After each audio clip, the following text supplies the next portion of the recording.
मोदी जी वाह, क्या जुमला था। हमें पता है कि चाय से शुरू हुई थी आपकी सरकार, गाय पे अटक गए और विकास के पापा रास्ते में भटक गए। हमें पता है कि बेटियां दगा खा रही हैं और बेटे धोखा खा रहे हैं, कि मजदूर गोली खा रहा है, कि किसान जहर खा रहा है। हमें पता है कि नरेंद्र मोदी के जमाने में कौन कहता है कि भारत भूखा मर रहा है, सब कुछ ना कुछ खा ही रहे हैं। लेकिन हम सिर्फ आपको इतना बताना चाहते हैं मोदी जी की लड़ाई अभी खत्म नहीं, लड़ाई अभी शुरू हुई है। ये तो अभी ट्रेलर है, पिक्चर अभी बाकी है। और आप जो ये बंगाल के लोगों से डरते हैं ना कि इनका तो कोई पता नहीं, इतना कुछ समझाते हैं, इनको इतना हैरान करते हैं, इतना ईडी सीबीआई सब भेजते हैं, फिर भी बंगाल के लोग ममता बनर्जी को वोट देते हैं। ये डर हमको अच्छा लगा, ये डर हमें अच्छा लगा। ये जो बंगाल के लोगों से डरते हैं, ममता बनर्जी जी से डरते हैं, ये हमको अच्छा लगा। আমি আপনাদেরকে একটা কথা বলতে চাই, দেখুন এই লড়াই সায়নী ঘোষকে শুধু জেতানোর নয়, মমতা ব্যানার্জিকে জেতানোর নয়, এই লড়াই নিজেকে জেতানোর। আগামী দিন one nation one party one leader, এই ভয়াবহ পরিকল্পনা যে এক দেশ, সেই দেশের একটাই পার্টি ভারতীয় জনতা পার্টি এবং তার একটাই লিডার নরেন্দ্র মোদি, এটা গণতন্ত্র হতে পারে না। তাই গণতন্ত্রকে বাঁচানোর জন্য লড়াই করতে হবে, সংবিধানকে সুরক্ষিত রাখার জন্য লড়াই করতে হবে, নিজের অধিকারকে বাঁচিয়ে রাখার জন্য লড়াই করতে হবে। এই লড়াই শুধু মমতা বন্দ্যোপাধ্যায় তৃণমূল কংগ্রেসের নয়, এই লড়াই গোটা ভারতবর্ষের লড়াই, এই লড়াই এই রাজ্যের মানুষের লড়াই। তাই এই লড়াই চোখে চোখ রেখে লড়তে হবে, এই লড়াই উদাত্ত কণ্ঠে জয় বাংলা বলে লড়তে হবে। বলবেন তো জয় বাংলা? বলবেন তো? আমি আপনাদের কথা দিচ্ছি, বিগত 63 দিন আমি প্রচার করছি, 10ই মার্চ থেকে শুরু করে,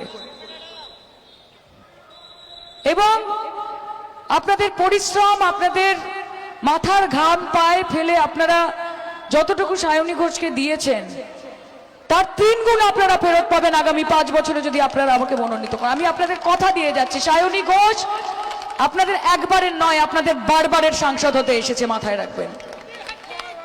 হ্যাট্রিক, হ্যাট্রিক হবে, কারণ খেলা হবে, বাংলার মানুষ খেলবে। তৃণমূল কংগ্রেস তো এবার গ্যালারিতে বসে থাকবে, বাংলার মানুষ এবার মাঠে থাকবে এবং বাংলার মানুষ একটার পর একটা গোল দেবে বিজেপিকে। তাদেরকে ভোট দিয়ে নিজের ভোট নষ্ট করবেন না, যারা সামনে বিজেপির বিরোধী এবং পেছন থেকে বিজেপির সঙ্গে হ্যান্ডশেক করে। সিপিএম কে ভোট দেবেন না। সিপিএম ইদানিং বলছে যে আমরা ক্ষমতা এলে লক্ষ্মীর ভান্ডার 2000 করে দেব। 34 বছর শাসনে ছিলেন, কোনোদিন মা বোনেদের হাতে 20 টাকা দেননি, কোনোদিন 20 টাকা দেননি। আর অন্যদিকে বিজেপি একদিন বলছে যে আমরা এলে 3000 টাকা দেবো। তো অন্য রাজ্যগুলো যেখানে তোমাদের ডবল ইঞ্জিনের সরকার আছে সেখানে দাও না বাপু, সেখানে দিতে পারোনি। আবার অন্য লিডার বলছে না আমরা একেবারে লক্ষ্মীর ভান্ডার বন্ধ করে দেবো। এই মঞ্চ থেকে দাঁড়িয়ে আপনাদেরকে বলে যাচ্ছি, যতদিন মমতা বন্দ্যোপাধ্যায়ের দেহে প্রাণ আছে কারুর ক্ষমতা নেই লক্ষ্মীর ভান্ডার বন্ধ করবে, কারুর ক্ষমতা নেই।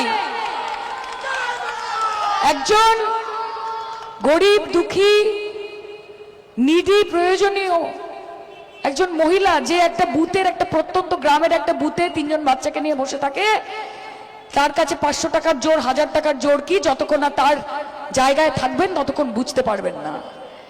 এই জোর মমতা বন্দ্যোপাধ্যায় দিয়েছে, তার বর তাকে দেয়নি, তার বাপের বাড়ি তাকে দেয়নি, তার কন্যা, তার পুত্র, তার সন্তান তাকে দেয়নি। তার কথা যদি কেউ ভেবে থাকে, তার নাম দিদি, তার নাম মমতা বন্দ্যোপাধ্যায়। বিগত 34 বছর সিপিএম ভাবেনি। এখন রুটি, রুচি, রুচি, রুটি মানে নিজেদের জন্য লাচ্ছা পরোটা, বাটার নান, পেটাই পরোটা, ঘুগনি মহাকরণে বসে, আর বাংলার মানুষের জন্য পিঁপড়ের ডিম মাখা ভাত।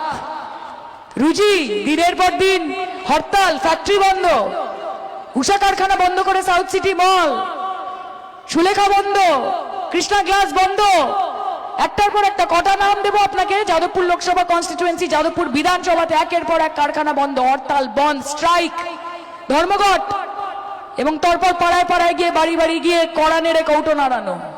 রুজি এবং রুচি, আপনাদের রুচি নিয়ে বাংলার মানুষকে আমাদের অবগত করতে হবে না। আপনাদের রুচি হচ্ছে নেতাই, আপনাদের রুচি হচ্ছে নন্দীগ্রাম, আপনাদের রুচি হচ্ছে মরিচঝাপি, ছোট আঙারিয়া, সাইবাড়ি, ভিজন সেতু।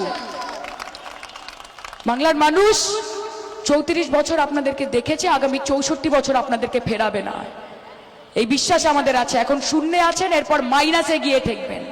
মাইনাসে গিয়ে ঠেকবেন। আগে বিধানসভায় 5-10টা সিট নিয়ে আসুন, আগে প্রধান বিরোধী দল হয়ে দেখান, মমতা বন্দ্যোপাধ্যায়ের লেভেলে এসে টক্কর দিন। দিল্লি अभी बहुत दूर है कॉमरेड।